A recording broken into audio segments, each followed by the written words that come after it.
Lên cầu luôn, lên cầu luôn. Đưa lên chỗ nào? Hello. Hello.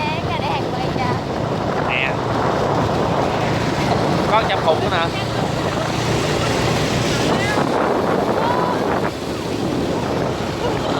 Vui quá à.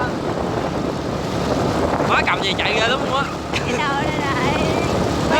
Mắt chưa mọi người yêu anh để về đây đã xa vời. Biết xa xôi đành để riêng hai ta về hai phương trời.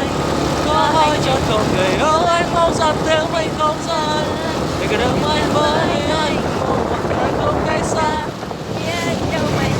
Mấy thế tháng người xa thì mê mình. Đến đâu em nhẹ nhàng nói trên môi này có sương tình.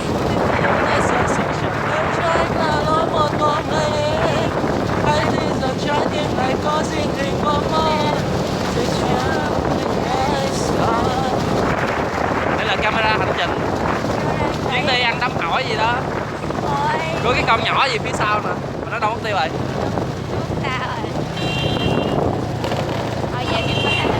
Nó mất tích luôn rồi.